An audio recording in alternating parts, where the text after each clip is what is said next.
ஜீவன் வர வேண்டும். பரலோகத்தின் ஒரு வல்லமை நமக்குள்ளே கடந்து வந்து நம்மை உயிர்ப்பிக்க வேண்டும். தேவனுடைய வசனம் வரும்போதுதான் நடக்க வேண்டிய வழி நமக்கு தெரியும்.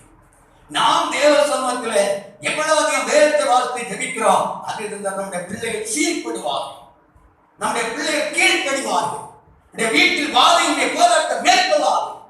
சொல்லப்பட்டிருக்கிறது, தீங்கு நாளில் தீங்கின் காலம் எப்பொழுது வரும் என்று தெரியாது, திடீரென்று வந்துவிடும். அந்த தீங்கு நாளில் சத்துருவை எதிர்த்து நிற்க வேண்டும் என்றால் கருத்தில் பட்டயம் வேண்டும். பட்டயம் இல்லாதபடி யுத்தம் செய்ய முடியாது. இன்னைக்கு யுத்த களத்தை நின்று கொண்டிருக்கிறோம். யுத்தம் பண்ணுகிறவன் பிசாசு. அவன் எந்த நேரம் எந்த நிமிஷத்தில் நமக்கு எதிரடையாக எழுந்துறான்னு தெரியாது. பிள்ளைகளுக்கு எதிராக, மனைவிக்கு எதிராக, புருஷனுக்கு எதிராக, குடும்பத்துக்கு எதிராக திடீரென்று சத்துரு எழுந்துவான். அவனை நிர்மூலம் பண்ண வேண்டும் என்றால் ஆவியின் பட்டயம் வேண்டும். அதிகாலை எழுந்து நாம் நம்முடைய பிள்ளைகளும் அமர்ந்த கர்த்தருடைய வசனத்தை வாசிப்போம், தியானிப்போம். ராக்காலங்களை வாசித்து தியானிப்போம். அதிகமான நேரங்கள் வேதவசனம் முதன்மையான இடம் கொடுப்போம். அது நமக்கு பெரிய ஆசீர்வாதத்தை கொண்டு வரும். அது பெரிய நன்மைகளை கொண்டு வரும். இன்றைய கர்த்தருடைய வசனம் வாசிக்கிற அநேகருக்கு நிர்விசாரமாக இருக்கிறது. வாசித்து பாருங்க, எசேக்கியா 16:19 கர்த்தர் மிகவும் வியாகுலப்பட்ட எசேக்கியாவோடு கர்த்தர் பேசுகிறார். இந்த வார்த்தையை வாசித்து பாருங்கள். நான் உனக்கு கொடுத்த என் அப்பத்தையும், எசேக்கியேல் 16:19 நீ சாப்பிடும்படி உனக்கு கொடுத்த மெல்லிய மாவையும் நெய்யையும் தேனையும் நீ அவைகளின் முன் சுகந்த வாசனையாக படைத்தாய். காரியம் இப்படி ஆயிற்றென்று கர்த்தராகிய ஆண்டவர் சொல்லுகிறார். எசேக்கியேல் 16:19. அதாவது தேவன் மனுஷனிடத்தில் எதிர்பார்க்கிறது என்ன? தேவனுடைய வார்த்தையை மனுஷன் கை கொள்ள வேண்டும். தேவனுடைய வார்த்தைக்கு அவன் முதன்மையான இடம் கொடுக்க வேண்டும். தேவனுடைய வார்த்தைக்கு அவன் கீழ்ப்பட வேண்டும். தேவனுடைய வசனத்தின்படி அவன் இதோ நடக்க வேண்டும். அதை கர்த்தர் விரும்புகிறார். அநேகருடைய வாழ்க்கையில் அதை இவர்கள் சாதாரணமாக விட்டு விடுகிறார்கள். பாருங்க, நெகேமியாவுடைய நாட்களிலே கர்த்தருடைய வசனத்துக்கு முதன்மையான இடம் கொடுத்தார்கள். எஸ்ராவின் புஸ்தகம் படிக்கும் போது தேவனுடைய பிரமாணத்தை எஸ்ரா வாசித்து தியானித்து ஜனத்தை எவ்விதமா நடக்க வேண்டும் என்று வழிகாட்டுகிறார். இதோ தேவனுடைய ஆலயம், இதோ அதனுடைய அலங்கங்கள் எல்லாம் இடிக்கப்பட்டு கிடக்கும் நேரத்திலே நெகேமியா கர்த்தருடைய ஆலயத்தை கட்ட ஆரம்பிக்கிறார். பயங்கரமான சம்பல்லா, தொபியா இப்படிப்பட்ட சத்துருக்கள் இந்த நெகேமியாவுக்கு எதிராய் அந்த அலங்கங்களை கட்டுகிற ஜனங்களுக்கு எதிராக எழும்புகிறார்கள். அந்த நேரம் அவர்கள் செய்தது என்ன? வாசியுங்கள். நெகேமியாவின் புஸ்தகம் 4ஆம் அதிகாரம் 18ஆம் வசனம் படிக்கும் போது 4:18 நெகேமியாவின் புஸ்தகம் 4ஆம் அதிகாரம் 18ஆம் வசனம். கட்டுகிறவர்கள் அவரவர் தங்கள் பட்டயத்தை தங்கள் இடுப்பிலே கட்டிக்கொண்டவர்களாய் வேலை செய்தார்கள். இக்காலம் முதுகிறவர் பாருங்க, தங்களுடைய பட்டயங்களை அவரவருடைய அறையிலே கட்டியிருந்தார். இந்த நாள் பகல்களை என்று கேட்கிற தேவ பிள்ளையே, எந்த நேரம் தீங்கு வரும் என்று தெரியாது, எந்த நேரம் வியாதிகள் வரும் என்று தெரியாது, எந்த நேரம் பிரச்சனை வரும் என்று தெரியாது. கடந்த நாள் ஒரு அருமையான சகோதரி இந்த தொண்டை பகுதி பக்கத்திலே ஒரு கடலை அதை டெஸ்ட் பண்ணி என்ன என்று பார்ப்போம் என்று கடந்து போய் டெஸ்டுக்கு கொடுத்தார்கள். ரிசல்ட் வந்தது ஒரு கொடுமையான வியாதி. இதை கேட்டோம்னா அவங்களுக்கு பெரிய ஒன்றுமே அதை புரிந்து கொள்ள முடியல. இப்படி எனக்கு இருக்குமா, இப்படிப்பட்ட வியாதி என்னை தொடுமா? பாருங்க, பிற்பாடு எத்தனையோ டெஸ்ட்கள் பண்ணி கடைசி முடிவு அதுதான், அந்த பிரச்சனை தான். பரிதாபமாக வேதனைப்பட்டுக் கொண்டிருக்கிறார்கள். இப்போது என்ன செய்வது? யாருக்கு எப்போது எப்படி வரும், எந்த வியாதி வரும், எந்த பிரச்சனை தெரியாது. நம்முடைய வாழ்க்கையில தீர்ந்து வரும் என்பதாக நம்முடைய அரணை காத்துக் கொள்ள வேண்டும். தேவனுடைய பட்டயமாக தேவனுடைய வசனத்தை முதன்மையாக நாம் எடுத்துக்கொண்டு தேவனுடைய வசனத்துக்குள்ளே நம்மை முழுமையாக அர்ப்பணிக்க வேண்டும். வாசித்து பாருங்கள், சங்கீதங்களின் புஸ்தகம் 7ஆம் சங்கீதத்தின் வார்த்தை 4ஆம் வசனம். சங்கீதம் 27:4. கர்த்தரிடத்தில் ஒன்றை நான் கேட்டேன், அதையே நாடுவேன். நான் கர்த்தருடைய மகிமையை பார்க்கும்படியாகவும் அவருடைய ஆலயத்தில் ஆராய்ச்சி செய்யும்படியாகவும் நான் என் ஜீவனுள்ள நாளெல்லாம் கர்த்தருடைய ஆலயத்தில் தங்கியிருப்பதையே நாடுவேன். தீங்கு நாளில் அவர் என்னை தம்முடைய கூடாரத்தில் மறைத்து என்னை தமது கூடார அறையிலே ஒளித்து வைத்தார். என்னை கண்மலையின் மேல் உயர்த்துவார். ஒளித்து வைப்ப மட்டுமல்ல, கண்மலை மேல் கொண்டு நிறுத்துகிறார், உயர்த்துகிறார், மேன்மைப்படுத்துகிறார். தேவ பிள்ளையே, தீங்கு நாட்கள் வரும்போது தப்பித்துக் கொள்ள வேண்டும் என்றால் ஒரே வழி கர்த்தருடைய வசனம். தேவனுடைய வசனம் உன்னுடைய வாழ்க்கைக்கு மருந்து.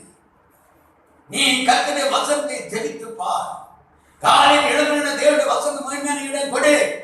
பிள்ளைக்கு எப்படி அல்ல, பிள்ளை சொல்லுவது கேட்கல, பிள்ளைக்கு கர்த்தரை வந்து கண்ணீர் வடித்து வேத வசனம் வைத்து ஜெபிக்க ஆரம்பி. உன் பிள்ளைகள் கர்த்தரால் சொல்லுங்க, உன் பிள்ளைகள் கர்த்தரால் போதிக்கப்பட்டிருப்பார்கள். உன் பிள்ளைகளுடைய சமாதானம், பிள்ளைகளுடைய சமாதானம் பெருக வேண்டும் என்றால் தகப்பன் தாய் கர்த்தர் தன்னை அர்ப்பணித்து கண்ணீரோடு ஜெபித்து வசனத்தை வைத்து ஆண்டவரை கேட்கணும். என் பிள்ளையின் நிலை இப்படி இருக்கு, நான் என்ன செய்ய வேண்டும்? அநேக பிள்ளைகள் வாலிபம் பெண்கள் ஆண்கள் படுக்கையில் வந்து கஷ்டப்படுகிறார்கள். ஏன்? பெற்றோருக்கு அதை உணர்ந்து கர்த்தர் சமத்தை கேட்க வேண்டும். ஏன் விதமான பிரச்சனை? நம்முடைய வாழ்க்கையிலே வேத வசனம் முதன்மையான இடம் கொடுக்கும் போது கர்த்தர் நமக்காக வேண்டி இறங்கி வருவார். நம்முடைய வாழ்க்கையில அவர்கள் கட்ட வேண்டிய பட்டயம், அவர்கள் வைக்க வேண்டிய பட்டயம் அறையில் வைக்க வேண்டியவர்கள் மண்ணில் புதைத்து வைத்திருக்கிறார்கள். நெகேமியா புஸ்தகம் படிக்கும் போது அந்த பட்டயங்களை அவர்கள் இரவும் பகலுமாய் சத்துருக்களை கண்டு பயந்து சத்துருக்கள் நேராக எப்பொழுது யுத்தம் பண்ணுவதற்கு ஏற்ற நிலையில் இதோ அறையில் கட்டி வைத்திருந்தார்கள்.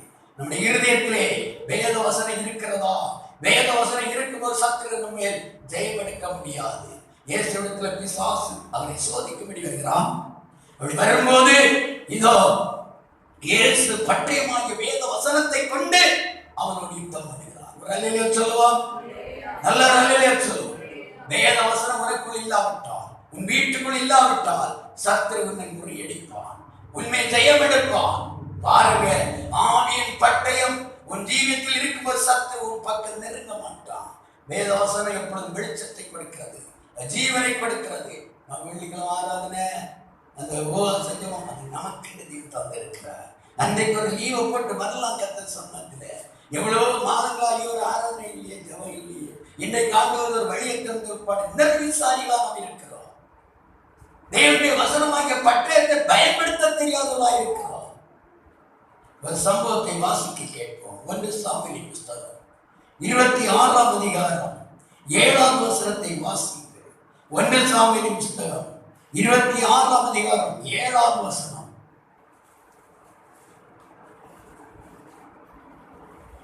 எடுத்து வசனம் எடுத்து வாசி, வசனம் எடுத்து வாசி, பிள்ளைகள் வாசிங்க சீக்கிரம். அப்படியே தாவீதும் அபிஷாயும் ராத்திரியிலே அந்த ஜனங்களுக்குள்ளே வந்தார்கள். இதோ சவுல் ரதங்களில் இருக்கிற இடத்திலே படுத்து நித்திரை பண்ணினான். அவன் தலைமாட்டில் அவனுடைய ஈட்டி நிலத்திலே குத்தி இருந்தது. அவனை சுற்றிலும் அப்னேரும் ஜனங்களும் படுத்துக் கொண்டிருந்தார்கள். பாருங்க, அப்னேர் சவுலை காக்க வேண்டிய மெய் காவலாளி. ஆனால் இப்போது சவுலை பாதுகாக்க வேண்டிய காவலாளியை தூங்குகிறான். சவுல் தூங்கிவிட்டான். ஒரு பெரிய ஒரு பிரச்சனை என்ன? கவனமாய் கவனியுங்கள். சவுல் தாவீதை வேட்டையாடும்படி மூர்க்கம் கொண்டு சவுல் எழும்பி ஒரு பெரிய திரள் சேனையோடு காட்டுக்குள் வருகிறான். அந்த குறிக்கப்பட்டதான மலையின் அடிவாரத்திலே வரும்போது ராத்திரியிலே எல்லாரும் அப்படி நிம்மதியா தூங்குகிறாங்க. ராஜாவும் தூங்கிவிட்டார், அப்னேர் தூங்கிவிட்டான், எல்லாரும் தூங்கிட்டாங்க. ஆனா இந்த பட்டயம், சவுலுடைய பட்டயம் நிலத்திலே குத்தப்பட்டிருக்கிறது. நன்றாய் புரிந்து கொள்ளுங்கள், நிலத்திலே குத்தப்பட்டிருக்கிறது. அந்த பட்டயம் சவுளுடைய அறையில் இருக்க வேண்டும். எதற்காக? சத்துரு எப்பொழுது வருகிறான்னு தெரியாது. அவனை முறியடிக்க வேண்டும் என்றால், அவனிலே ஜெயம் எடுக்க வேண்டும் என்றால், இந்த பட்டயம் அவனுடைய அறையில் இருக்க வேண்டும். ஆனால் இப்போ நிலத்தில் புதைக்கப்பட்டிருக்கிறது, நிலத்தில் குத்தப்பட்டிருக்கிறது. திடீரென்று சத்துரு வருகிறான், அவனுடைய காவலாளியோடு வருகிறான். பார்க்கும்போது அங்கே பட்டயம் பளபளப்பா இருக்கிறது. ஐயா, நிலத்திலே குத்தப்பட்டிருக்கிறது. அந்த பட்டயத்தை பார்த்தோன்னு தாவீதுடைய காவலாளி சொல்கிறான், இதே பட்டயத்தை எடுக்கக்கூடிய சத்துரு ஒரே வெட்டாய் வெட்டி விடுகிறேன். ஆனால் தாவீது சொன்னார், கர்த்தருடைய மனுஷனை தொடக்கூடாது, கர்த்தருடைய அபிஷேகம் இருக்கிறது என்று சொல்லிக் கொண்டு நாம் வந்ததற்கு அடையாளமா பட்டயத்தை எடுத்துக்கொண்டு போய்விடுவோம் என்று 2 பேரும் பட்டயத்தின் தண்ணீர் சோப்பை எடுத்துக்கொண்டு போய்விட்டார்கள். பிள்ளைகள் புரியுதா? மனசிலாகுதா?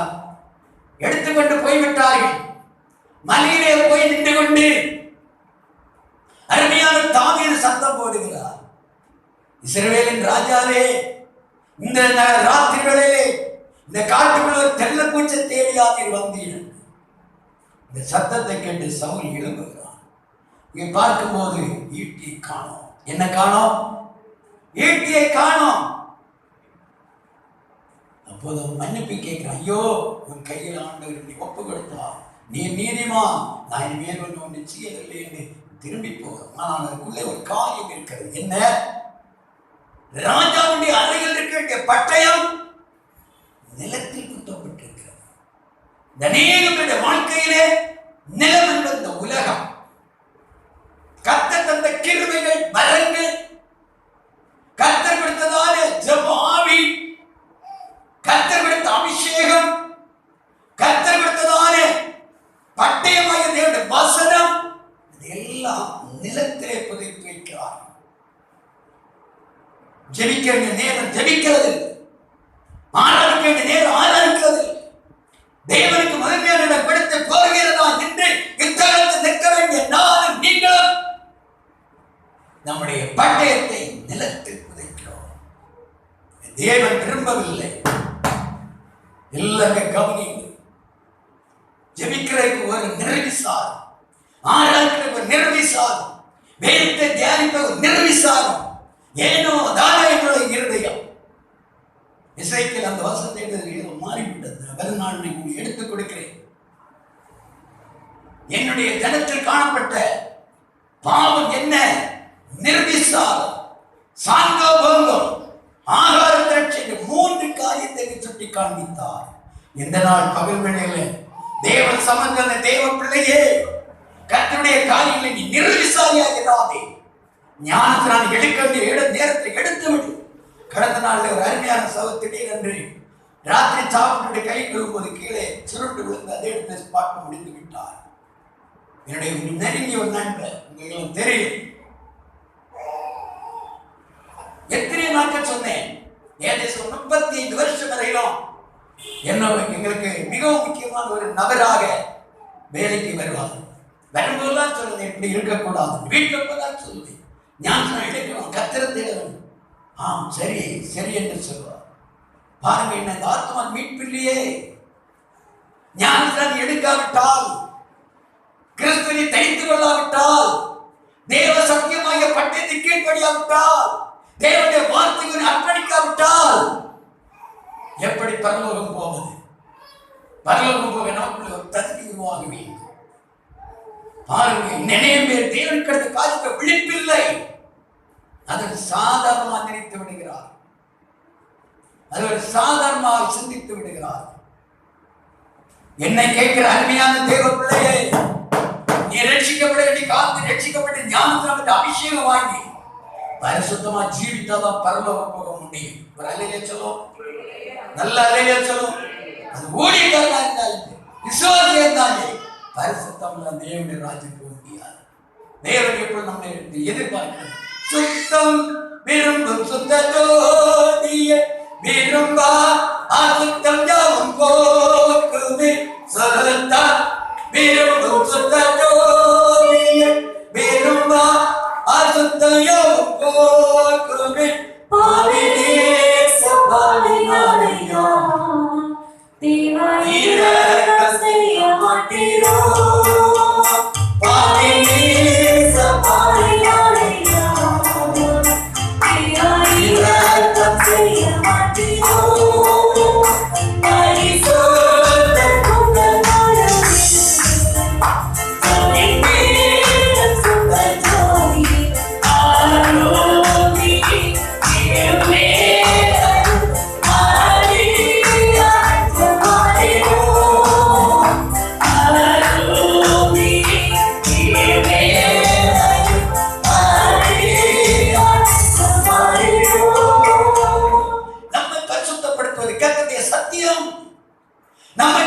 ஆயத்தப்படுத்தி தேவனுக்கு நிறுத்தப்படி தேவனுடைய வசனம் வாசித்தோம்.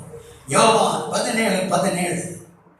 யோவான் சுவிசேஷம் 17ஆம் அதிகாரம் 17ஆம் வசனம். உம்முடைய சத்தியத்தினாலே அவர்களை பரிசுத்தமாக்கும் உம்முடைய வசனமே சத்தியம்.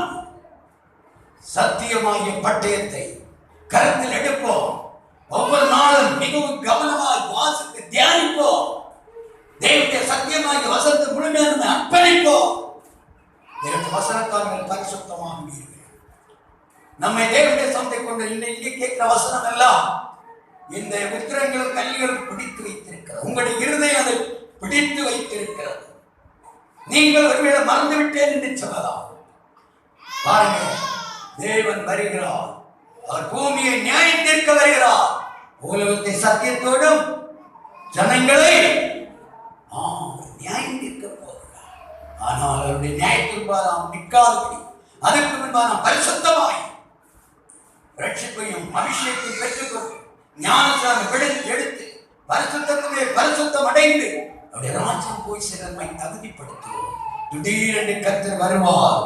லூக்காவின் சுவிசேஷம் 12ஆம் அதிகாரம் 35ஆம் வசனத்தை வாசிக்க கேளுங்கள். லூக்கா 12:35. உங்கள் அறைகள் கட்டப்பட்டதாகவும் உங்கள் விளக்குகள் எரிவதாகவும் தங்கள் எஜமான் கல்யாணத்திலிருந்து வந்து தட்டும்போது உடனே அவருக்கு திறக்கும்படி எப்பொழுது வருவார் என்று காத்திருக்கிற மனுஷனுக்கு ஒப்பாகவும் இருங்கள். 40ஆம் வசனம். அந்தபடியே நீங்கள் நினையாத நேரத்தில் மனுஷகுமாரன் வருவார். ஆகையால் நீங்களும் ஆயத்தமாய் இருங்கள் என்றார். அல்லேலூயா. இந்த நாள் பகல்வெளியில தேவனுடைய வார்த்தை தேவ பிள்ளையே, பரிசுத்தத்து மேல் பரிசுத்தமடைந்து பரிசுத்தராகிய அந்த முகத்தை நாம் தரிசிக்க வேண்டும். இதோ ஆண்டவராகிய இயேசு எப்படி இருப்பாரோ அதை போல நான் ரூபகாரம் அடைந்து மறுரூபமாகி அவர் இருக்கிற வண்ணமாகவே அவரை நாம் தரிசிக்க போகிறோம். எல்லாரும் அல்லேலூயா சொல்லுவோம். ஆகினால திடீரென்று கர்த்தர் வந்து விட்டால் நம்முடைய நிலை என்ன? ஆயத்தமாகி விட்டோமா? இல்ல நம்முடைய கர்த்தர் தந்த வரங்கள், கிருபைகள், ரட்சிப்பு, அபிஷேகம் அநேகருடைய வாழ்க்கையில் எல்லா அனுபவத்தையும் கொடுத்த பல விதமான ஆயுதங்கள் வைத்திருக்கிறார்கள். எல்லாவற்றையும் மண்ணிலே புதைத்து வைத்த சவுலை போன்ற நிலை நம்மிலே வரக்கூடாது. நிலம் என்பது உலகம். இந்த உலகத்துக்கு நாம் முதன்மையான இடம் கொடுக்கிறார்கள். தேவனுக்கு எடுத்த காரியம் ஏனோ தானோ. வெள்ளிக்கிழமை ஜபமா போகலாமே, மழை வந்தால் ஜபம் இல்லை. இன்றைக்கு பிறந்த நான் புறப்பட்ட நேரம் தொடங்கி மழை பண்ண வரும் பயங்கரமான மழை கொடியிடத்தில் என்ன செய்யுது? ஜோமன் ஆண்டவரே அங்கே இறங்கி போய் வரணுமே, ட்ரெஸ் எல்லாம் தொலைஞ்சு என்ன செய்யுது பாருங்க. இங்க வர மழை இல்லை, ஒன்றும் இல்லை. மழையெல்லாம் சரியாகி போக நினைச்சாலும் கூட ஒன்றும் செய்ய கர்த்தருடைய காரியத்துக்கு வைராக்கியமாய் நம்ம பூமிக்கு எடுத்த காரியத்துக்கு எவ்வளோ வைராக்கியம் உற்சாகம் சகாய் கொண்டு சொல்றாங்க. இன்னைக்கு சாப்பாடெல்லாம் பழைய வீட்டை நாங்கள் 4-5 குடும்பம் மொத்தமாக சேர்ந்து சமையல் பண்ணி அந்த வீடு சும்மா இருக்கு. எங்களுடைய மூதாவியுடைய வீடு அங்கே சந்தோஷம் கொண்டாட போகிறோம். ஆனால் திட்டு போறாங்க. அப்போ என்கிட்ட சொல்றாங்க, நம்ம வாழ்க்கையில விருந்து காரியங்கள் செய்யறதெல்லாம் நல்லதுதான், அதெல்லாம் இது உலகத்திற்கு தேவைதான். ஆனால் ஒன்று, ஆவியின் பட்டயம் இருக்கிறதா? ஆவியின் பட்டயத்துக்கு முதன்மையான இடம் கொடுக்கிறோமா? தேவனுடைய சத்தியமாகிய பட்டயம் நம்மை பரிசுத்தப்படுத்துகிறது, நம்மை சுத்திகரிக்கிறது. அல்லேலூயா. நாம் பரிசுத்தம் இல்லாமல் பரலோகம் போக முடியாது. கர்த்தர் வருகிறார். ஆயத்தப்படுவோம். எல்லாரும் மங்கள் போடுவோம். ஜெபம். ஹல்லேலூயா, ஹல்லேலூயா, ஹல்லேலூயா, ஹல்லேலூயா, ஹல்லேலூயா. ஆவியின் பட்டயத்தை எடுத்துக் கொள்வோம். அது ஜொலிக்க பண்ணுவோம், பயன்படுத்துவோம். கர்த்தர் வருகிறார். ஆமென். சகோதரா சகோதரி, என்ன நீ ஞாபகம் எடுக்காவிட்டால் தேவனுடைய வசனமாகிய தேவனுடைய வார்த்தையை கீழ்ப்படுத்த பட்டயத்தை எடுத்துக்கொள். ஆமென், ஆமென், ஆமென். தேவனுடைய கர்த்தரை ஒப்பு கொடுப்போம். இனி காலம் செல்லாது, இனி நாட்கள் செல்லாது. இயேசு வருகிறார். வருகை சந்திக்க ஆயத்தமா எவ்வளவு நேரம் ஒரு நாள் நாம் ஜெபித்தமை பரிசுத்தப்படுத்தி கொண்டிருக்கிறோம்? எவ்வளவு நேரம் வேதத்தை வாசித்து தியானித்து அதுக்கு நாம் கீழ்ப்படுகிறோம்? ஹல்லேலூயா, ஹல்லேலூயா. வீட்டிலே நாம் உட்கார்ந்திருக்கும் போது நம்ம பிள்ளைகளுக்கு கற்றுக் கொடுப்போம், சொல்லிக் கொடுப்போம், நாம் அதுக்கு கைப்படுவோம். அப்பொழுதுதான் நான் பரிசுத்தமடைய முடியும். தேவனுடைய வசனம் நம்மை உணர்வுள்ளவனாக மாற்றும். எச்சரிக்கிறது தேவனுடைய வார்த்தை. நீ இப்படி போ, இப்படி போகாதே. எச்சரிப்பின் சத்தங்கள் அதன்படி கீழ்ப்படிவோம். அதனாலே பரலோகத்தில் போகிறதுக்கு நம்மை அது வழிகாட்டியாக மாறுகிறது. கீழே வெளியே போக தேவனுடைய வசனத்தை சொல்லிக் கொண்டு போ. தேவனுடைய வார்த்தை உன்னை வழிநடத்தட்டும். தேவனுடைய வசனம் கீழ்ப்படி இறுதி இருக்கட்டும். எல்லாரும் அப்படி எழுதுவோம். வாய் விட்டு கர்த்தர் சமூகத்திலே அறிக்கையிட்டு ஜெபிக்க போகிறோம். குளிர்ந்த அனுபவம் அல்ல, ஒரு நல்ல ஒரு ஆவியின் அண்ணலோடு தேவ சமூகத்தை ஆராதிக்க போகிறோம். கர்த்தருடைய சமூகத்திலே ஆவியின் ஆவியாய் ஜீவனாய் இருக்கிற கர்த்தருடைய சத்தியமாகிய பட்டயத்தை பயன்படுத்துவோம். ஹல்லேலூயா. கண்களை மூடி எல்லா பிள்ளைகள் பெரியவர்கள் எல்லாரும் தேவ சமூகத்திலே அர்ப்பணம் பண்ணுங்க. இன்றைய கர்த்தருடைய வருகை இருந்தா இந்நரகத்திலே போய் வேதனைப்படக்கூடாது. நரகத்திலே போய் நீ சஞ்சலப்பட்டு அலறக்கூடாது. இயேசு வருகிறார். இன்றைக்கு அவருடைய வருகை இருந்தால் நான் ஆயத்தமா? அவருடைய ராஜ்யம் போது நான் ஆயத்தமா? தேவ பிள்ளையே, பிள்ளைகள் ஆசீர்வதிக்கப்பட பெற்றோராக நீ கர்த்தர் சமூகத்திலே ஆவியின் பட்டத்தை கிடைத்து கர்த்தரை கீழ்ப்படி.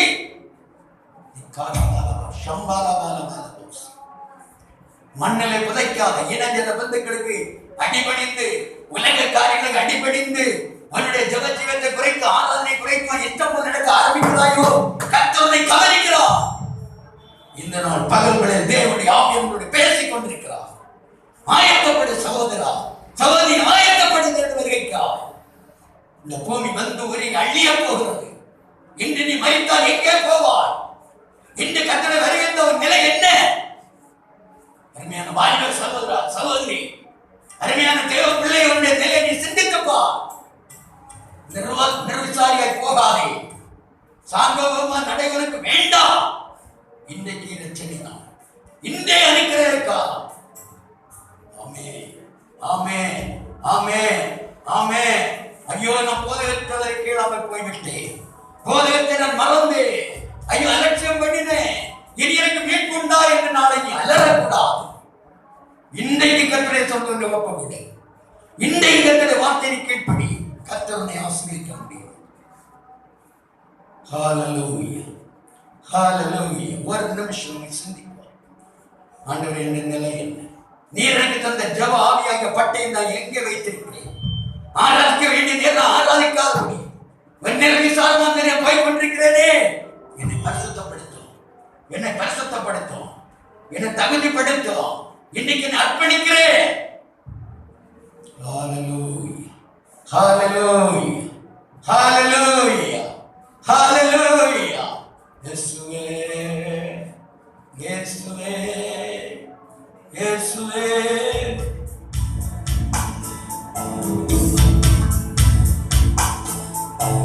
தேவன் வருகின்றார்.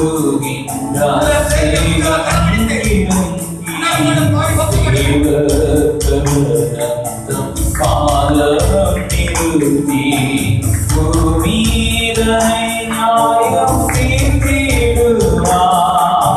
பூலோக மக்களும் கண்டிடுவார்.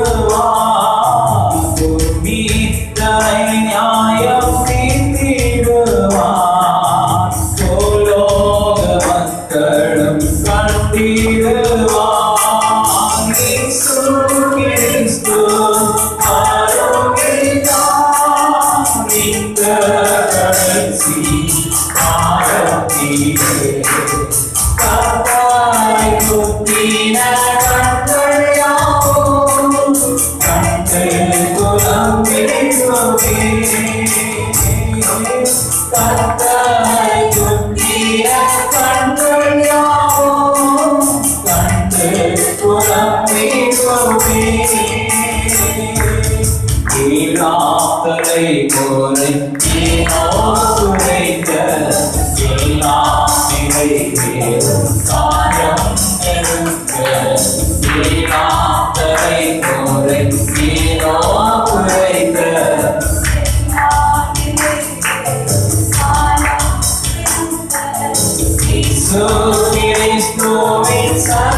நம்மை விரோதித்த அவர்களை செம்மை வழிகளில் செல்லாதவரை நம்மை விரோதித்த அவர்களை செம்மை வழிகளில் செல்லாதவரை ஆண்டவராயிரம் பந்தரோனே அந்நாளிலே நாயும் தீர்த்திடுவார். ஆண்டவராயிரம் பந்தரோனே அந்நாளிலே நியாயம் தீர்த்திடுவார். கிறிஸ்து கிறிஸ்து வருகிறார் இந்த கடைசி காலத்திலே. கர்த்தரை சுற்றின கண்டையாவும் கண்டு குழம்பிடுமே. கர்த்தரை சுற்றின கண்டையாவும் கண்டு குழம்பிடுமே. இசைத்தாயும் அறியருப்பார்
கையெழுப்பார் எல்லாரையும் சொல்லுவார் இணைவினை தாழ்வார் கையெழுப்பார் எல்லாரையும் சொல்லுவார் கல்வாய் சிலுவை அன்பி விடுவார் கர்த்தரை நம்பியே கல்வாய் சிலுவை அன்பி விடுவார் கர்த்தரை நம்பியே தப்பி விடுவார் கல்வாய் சிலுவை அன்பி விடுவார் கர்த்தரை நம்பியே தப்பி விடுவார் கல்வாய் சிலுவை அன்பி விடுவார் கர்த்தரை நம்பியே தப்பி விடுவார் கல்வாய் சிலுவை அன்பி விடுவார் கர்த்தரை நம்பியே தப்பி விடுவார் கல்வாய் சிலுவை அன்பி விடுவார் கர்த்தரை நம்பியே தப்பி விடுவார் கல்வாய் சிலுவை அன்பி விடுவார் கர்த்தரை நம்பியே தப்பி விடுவார்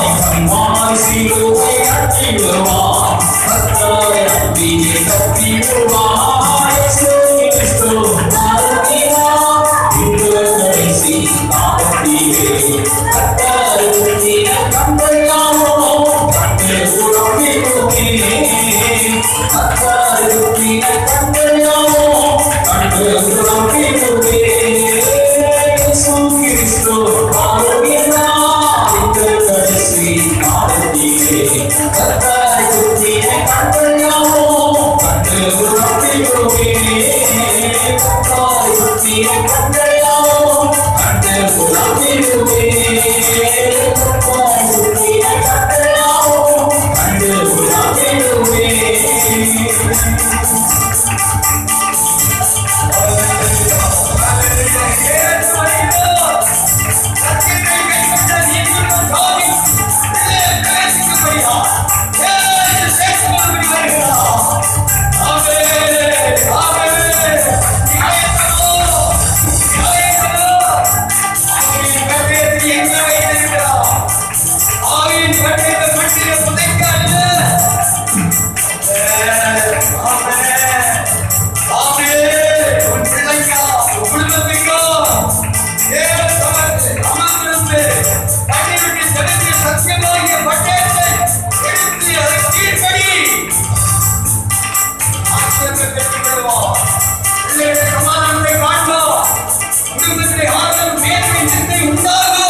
சத்தியத்தை கை கொண்ட நீதியுள்ள ஜாதி உள்ளே பிரவேசிப்பதற்கு வாசல்கள் திறக்கப்பட போகிறது. பரிசுத்தராகிய மகாபெரிய தேவன் மத்திய ஆலயத்தில் சீக்கிரம் வெளிப்பட போகிறேன். உங்களை சந்திக்க ஆயத்தப்பட்டுக் கொள்ளுங்கள். பரிசுத்தாவியரோடு பேசுகிறபடி நான் ஸ்தோத்திரம். இந்த யாவரை ஆசீர்வதி தேவ சமாதான கிருபை தொடர்ந்து உங்களை வழிநடத்தி காட்டும். இன்றைக்கு வருகை இருந்தால் வருகையை காண்பதற்கு தகுதிப்படுத்தும் ஆயத்தம் சமாதானத்தோடு தந்தை பிள்ளை அனுப்பும். இயேசுவின் நாமத்தில் ஜெபங்கள் நல்ல பிதாவே. என் ஆத்துமாவே கர்த்தரை ஸ்தோத்திரி, என் முழு உள்ளமே அவருடைய பரிசுத்த நாமத்தை ஸ்தோத்திரி.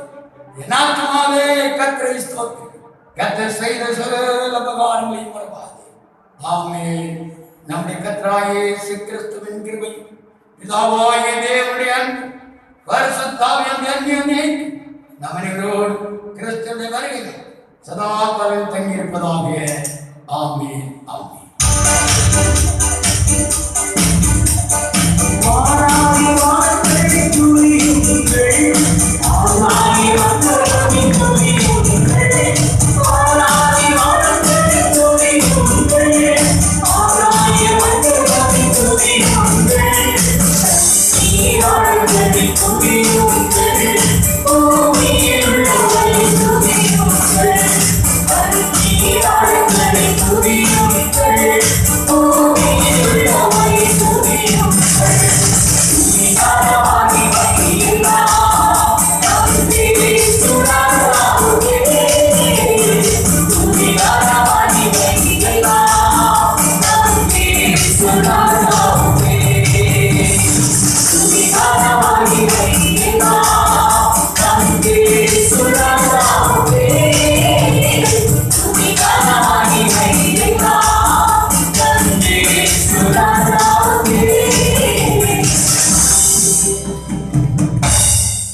அல்லேலூயா அல்லேலூயா அல்லேலூயா.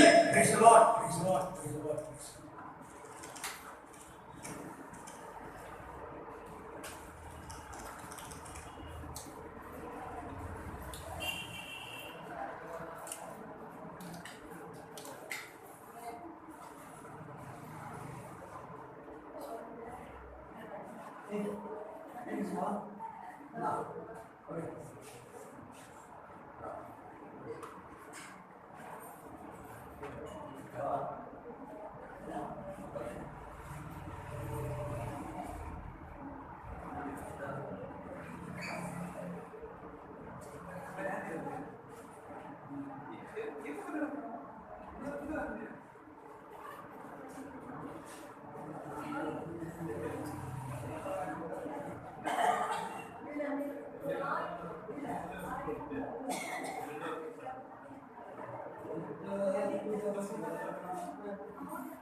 Iya,